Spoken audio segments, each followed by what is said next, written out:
बोले श्यावर रामचंद्र की जय, पवन सुत हनुमान की जय, श्री अम्बे मात की जय, श्री सतगुरु महाराज की जय। महादेव। राजा राम राम राम सीता राम राम राम, राजा राम राम राम राम सीता राम राम राम, राजा राम राम राम सीता राम राम, राजा राम राम राम सीता राम, राजा राम राम राम राम सीता राम राम राम, राजा राम राम राम सीता राम राम, राजा राम राम सीता राम राम राम, राधे श्याम श्याम श्याम, राजा राम राम सीता राम राम राम, सीता राम राम राम सीता राम राम, राजा राम राम राम सीता राम, सीता राम राम राम राम, राजा राम राम राम सीता राम, राजा राम राम राम सीता राम। हरे श्यावर रामचंद्र की जय, पवन सुत हनुमान की जय, श्री अम्बे मात की जय, श्री सदगुरु महाराज की जय। हर हर महादेव। श्री राम जय राम जय जय राम, श्री राम जय राम जय जय राम। भगवान शंकर के आशीर्वाद से, प्रभु श्री राम जी के कृपा से, देवी माँ के आशीर्वाद से, श्री सदगुरु महाराज की जय आशीर्वाद से, श्री भक्तमाल कथा भाग 267 श्री जगन्नाथ थानेश्वरी जी की कथा, श्री लोकनाथ जी की कथा आप लोग सुने। अगले भाग में आप लोग श्री विठल देव जी की कथा को आप लोगों ने सुना, श्री अली भगवान की कथा को आप लोगों ने सुना। अब श्री जगन्नाथ थानेश्वरी जी की कथा को आप लोग सुनिए। ये भक्तमाल कथा है। श्री जगन्नाथ थानेश्वरी जी महाराज श्री गौरांग महाप्रभु के शिष्य थे। आप बड़े ही संत सेवी महात्मा थे और संतों को भगवान का ही प्रतिरूप मानते थे। एक बार आपके मन में श्री जगन्नाथपुरी जाकर महाप्रभु जगन्नाथ जी के दर्शन की अभिलाषा हुई, परंतु फिर मन में आया कि मेरे घर पर न रहने से संतों का ठीक ठाक से सत्कार न हो पाएगा। अंततः संत सेवा छोड़कर भगवान का दर्शन करने जाना उचित नहीं है। भगवान का दर्शन करने से मेरा व्यक्तिगत कल्याण तो होगा, परंतु यहाँ संतों को कष्ट होगा। ऐसा सोचकर आपने पूरी जगन्नाथ का कार्यक्रम स्थगित कर दिया। तब आपके एक शिष्य ने सलाह दी, महाराज आप 3 दिन के लिए श्री जगन्नाथपुरी की यात्रा पर चलिए। उतने दिन तक अन्य लोग यहाँ काम संभाले रहेंगे। शिष्य की बात आपको ठीक लगी और आपने पुनः चलने का मन बना लिया। भगवान जगन्नाथ ने आपका अपने प्रति प्रगाढ़ प्रेम और संतों के प्रति अनन्य निष्ठा एवं सेवा भावना देखी तो गदगद हो गए तथा लगातार 3 दिनों तक उन्होंने घर पर ही आपको दर्शन दिया। संत सेवा के इस तरह के प्रताप और भगवत कृपा को देखकर आपने पुनः यात्रा स्थगित कर दी और संत सेवा में ही लगे रहे। श्यावर रामचंद्र की जय।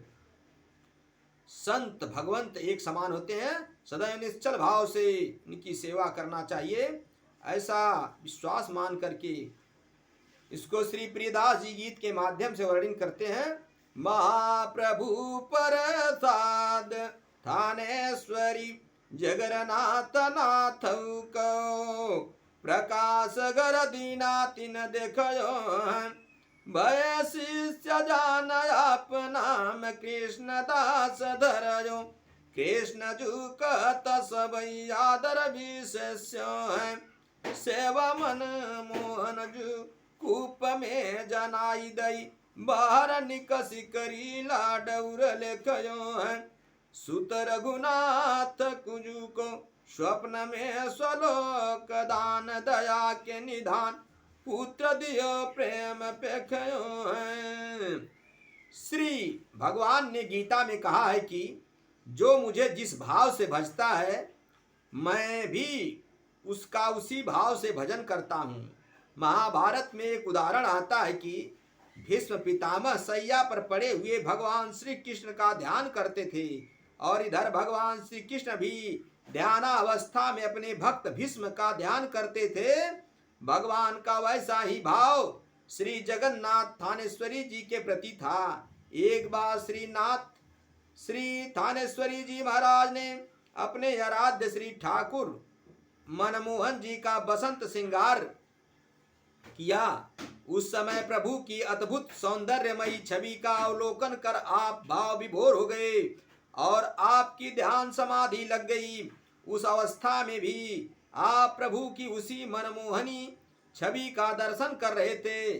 आपकी इस तमन्ना को देखकर भगवान भी मुग्ध हो गए और आपकी भाव दशा का दर्शन करने में तन्मय हो गए। उस समय भगवान की कीट भृंग न्याय से थानेश्वरी जी का दर्शन कराते हुए थानेश्वरी जी के ही स्वरूप हो गए।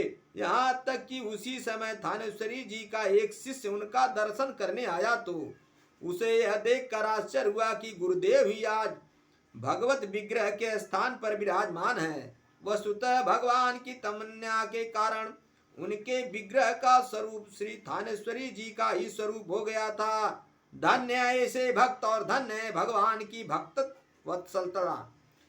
सियावर रामचंद्र की जय। श्री लोकनाथ जी की कथा सुने। बंगाल के जयसोर जिले में तालखड़ी नामक एक छोटा सा मामूली गांव है। लगभग 500 वर्ष पूर्व इस गांव में एक बहुत ही सम्भ्रात कुल के पद्म नाम चक्रवर्ती नामक ब्राह्मण रहते थे। इनकी पत्नी का नाम था सीता देवी। इस धर्म प्राण ब्राह्मण दंपति का एकमात्र पुत्र था लोकनाथ। घर में वैष्णव उपासना परंपरा से चली आ रही थी। स्वयं पद्मनाभ चक्रवर्ती श्री अद्वैत प्रभु के शिष्य थे और सदा उन्हीं की सेवा सुषमा में लगे रहते थे। इन सब कारणों से श्री लोकनाथ को बहुत ही दिव्य संस्कार प्राप्त हुआ। प्रेमावतार महाप्रभु चैतन्य श्री चैतन्य देव का नाम और यश बंगाल के कोने कोने में शुक्ल पक्ष की चंद्रमा की तरह बढ़ रहा था। श्री लोकनाथ के कानों तक यह बात पहुंची और वे उनके दर्शन के लिए तड़फड़ाने लगे। उनका मन किसी भी वस्तु में नहीं लगता। माता पिता को भय था कि महाप्रभु के संग में पड़ जाने पर यह लड़का बेहाथ हो जाएगा। अतः उन्होंने बहुत प्रयत्न किया कि वह घर ही में रहे, किंतु लोकनाथ नहीं रुके। यों में एक दिन रात्रि में चुपचाप चल पड़े। रात भर लोकनाथ चलते रहे। दूसरे दिन संध्या समय वे नवद्वीप पहुंचे। नवद्वीप पहुंचने पर देखा कि महाप्रभु एक उच्च आसन पर विराजमान है और श्री सर्वादि भक्तों की टोली उन्हें चारों ओर से घेरे हुए है। लोकनाथ की वाणी मूक थी, दृष्टि गड़ी ही रह गई। एक टक महाप्रभु की ओर देखते ही रह गए। आंगन में प्रतिमा की तरह खड़े इस सुकुमार बालक पर महाप्रभु की दृष्टि गई। वे दौड़े, दोनों बाहें फैलाए हुए, और लोकनाथ को उन्होंने अपनी भुजाओं के फांस में बांध लिया। भावावेश में प्रभु के वक्ष स्थल पर मूर्छित हो गए। लोकनाथ को कुछ पता नहीं। चेतना आने पर लोकनाथ अब पहले के लोकनाथ नहीं रहे। उनके रोम रोम से कृष्ण कृष्ण की मधुर धनु आ रही थी। उनका अंग अंग हरि हरि पुकार रहा था। प्राण प्राण से प्रभु की प्रीति छलक रही थी। सियावल रामचंद्र की जय। लगातार 5 दिनों तक वे इस अपूर्व पागलपन में रहे। छठे दिन महाप्रभु ने लोकनाथ को वृंदावन जाने का आदेश दिया। वे कहने लगे, भाई वृक्षों के नीचे जहाँ स्थान पाओ वहीं पड़े रहो। आसपास के मधुकरी मांग लाओ और ओढ़ने के लिए चिथौड़ों की गुदड़ी बना लो। श्री यमुना जी का जल भरपेट पियो। सम्मान को कराल विष समझो। यौम नीचों के द्वारा अपमान को अमृत।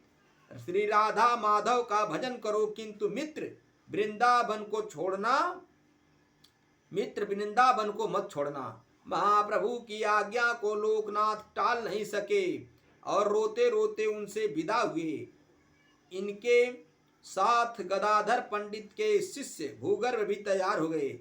श्री लोकनाथ जी श्री महाप्रभु कृष्ण चैतन्य के एक पार्षद थे। इनकी श्री राधा कृष्ण के प्रति अनहिंसता एक रस प्रीति थी। रस रूप श्रीमद् भागवत महापुराण का गान कीर्तन परायण इनको प्राण के समान प्रिय था। ये इसमें अत्यंत सुख मानते थे और कहा करते थे कि जो कोई श्रीमद् भागवत का गान करते हैं वे मेरे मित्र हैं। इस रस भाव में प्रवीण श्री लोकनाथ जी एक बार मार्ग में जाते हुए एक महाअनुभव को श्रीमद् भागवत का पाठ करते हुए देखकर उनके चरणों पर पड़ गए। सियावल रामचंद्र की जय। महाप्रभु कृष्ण चैतन्य जू के पार्षद लोकनाथ नाम अभिराम सब रीति है। राधा कृष्ण लीला सब रंगीन में नवीन मन जैसे जलमीन तैसे निसदिन प्रीति है। भगवत गान रस खान सोतौ प्राण तुल्य यति सुख मान कहि गाँव जोई मीति है। रसिक प्रवीण मग चलत चरण लगी कृपा कय जानई दई जैसी ने नीति है। वृंदावन की दशा उन दिनों विचित्र थी। घने जंगलों एवं भूमिसाई अस्त व्यस्त खंडहरों के सिवाय वहां कुछ भी नहीं था। वृंदावन के निवासी भी उस पावन भूमि के महत्व को भुला बैठे थे।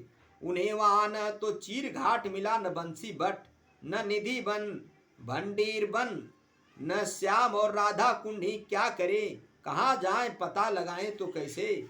अंतोत्व गत्वा निराश हो सर्वतो भाव से वे श्री राधा रानी की शरण होकर गोविंद गोविंद हरे मुरारे राधा कृष्ण गोविंद, राधा कृष्ण गोपी कृष्ण कृष्ण प्यारे का कीर्तन करने लगे।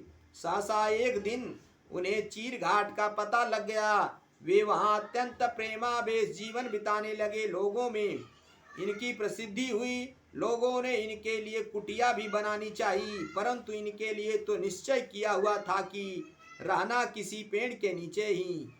यदृच्छा से जो कुछ मिल जाता उसी में पेट भर यमुना जी का जल पीकर मस्त रहते। कुछ दिनों पश्चात लोकनाथ ने महाप्रभु के सन्यास की बात सुनी। साथ में यह भी सुना कि वे दक्षिण भारत में तीर्थयात्रा के लिए गए हैं। ये अत्यंत उत्कंठा बस इनसे मिलने दक्षिण भारत पहुंचे तो वहां पता चला कि वे वृंदावन के लिए चल पड़े। ये वृंदावन पहुंचे तो पुनः पता चला कि वे वृंदावन से पुरी के लिए चल पड़े। लोकनाथ का हृदय बैठ गया, परंतु स्वप्न में श्री महाप्रभु ने इन्हें समझाया कि तुम निराश मत हो, मैं अब राह का भिखारी हूँ। तुम मुझे इस वेश में देखकर बहुत दुख पाते, इसलिए मैं तुमसे नहीं मिला। अब लोकनाथ और भूगर्भ ने चीर घाट पर अपना डेरा जमा लिया और अंत काल तक वे वहीं बने रहे। रात दिन कृष्ण कृष्ण की रट लगाए रहते और रात को बस 1-2 घंटे सो लेते। न कभी किसी से मिलते, न बात करते। लोकनाथ ने अपने शेष जीवन के दिन वृंदावन में भगवान के भजन का आश्रय लेकर एक आदर्श प्रेमी एवं आदर्श विरही के रूप में व्यतीत किए। सियावल रामचंद्र की जय। श्री चैतन्य चरणामृत, श्री चैतन्य चरितामृत के रचयिता श्री कृष्ण दास कविराज अपने ग्रंथ के प्रलय के पूर्व लोकनाथ गोस्वामी के चरणों में आशीर्वाद लेने आए।